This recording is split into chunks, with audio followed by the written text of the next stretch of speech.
There's a quote by Craig Sheffer that I'm reminded of all the time, and it just says, you can't compare apples to oranges. It'll cause a lot of self-esteem issues. And then there's another one that I constantly remind my students of, and that is you can never compare your inside to somebody else's outsides, because it never works out. Now, this is a topic that I talk about at length with a lot of my online students, and it's the thing that I see holding most of my students back the majority of the time these days, and it hasn't always been that way. But it seems like with the advent of the internet, which has brought us a lot of great things, it's brought us access to lessons and to drummers and to things that we would have never seen before through channels like YouTube or Facebook or Twitter or Instagram, whatever you may get on, Drummer World. All of these are great resources.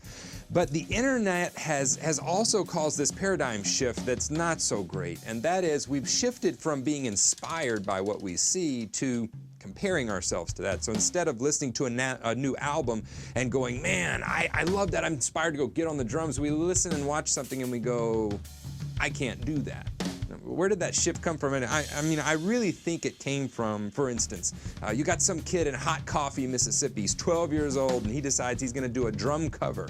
He uploads his drum cover and you watch it and it's amazing. Like, the kid has got chops for days. It's perfect, the sound's perfect, the lighting's perfect, everything about it was perfect. And instead of watching that and being inspired to go play and learn, you watch it and go, well, that 12-year-old can do that. I can't do that, and I'm 39, I can't do that yet. I don't know where that shift came from, but what you can't see is the weeks and months of preparation that kid put into it. You know, what you can't see is maybe that kid actually can't even play anything else. That's the only thing he can play. He couldn't hold a steady beat to something like Brown Eyed Girl if you held a gun to his head.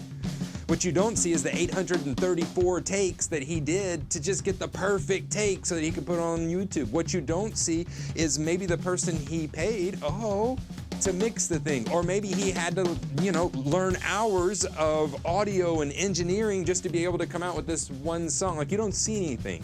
All you're able to see is that perfect pearl of a song that he finished. And in the end, it is a drum cover. That's all it is.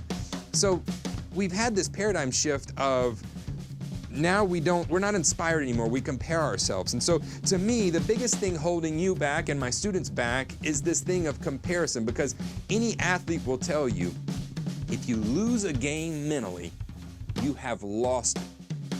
It doesn't matter the teachers you have, it doesn't matter the curriculum or the drum book you're working on, it does not matter. If you lose your practice time mentally, you will go nowhere. Okay? And so it's one of the reasons why I dislike drum competitions. And now let me preface this with saying goals are great. Pitting yourself against other drummers and having fun and hearing their voice, all those are great things. But whenever we treat this art form like a sport, that's when I begin to have a problem with it, because I don't want to sit there and judge another person put them up against another person and judge them as better or worse, because really, that's like comparing, like I said in the beginning, an apple to an orange. You can't compare another person's art to this person's art and say better, worse on a scale of what? It's art, right? There is good art, there's bad art, everybody knows that. But once it becomes this thing of a competition, at the end of the day, it's a very empty goal to strive for. I don't want you to be better than a drummer, I want you to be a better drummer. Okay, so let's take Elvin Jones. Whenever he was coming up, it was said that a lot of musicians did not like playing with him because his style was so eclectic, it was so different than what they were accustomed to.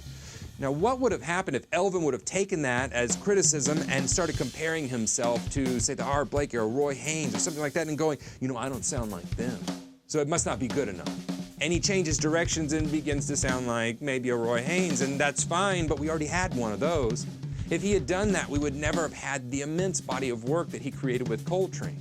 No, he just knew that that was what he sounded like. He couldn't be anyone else. That was who he was, and whenever he was paired with the right musicians at the right time, you have this beautiful art that came about. The same thing with, say, a young Tony Williams. What if he had compared himself to Art Blakey or Roy Haynes or Elvin Jones even? What if he had tried to be Elvin Jones? The thing is Elvin Jones already did Elvin Jones really well. What we needed was Tony, because Tony pushed that art form so much further than all the predecessors had in a different way. See, that's what I want to get through to you.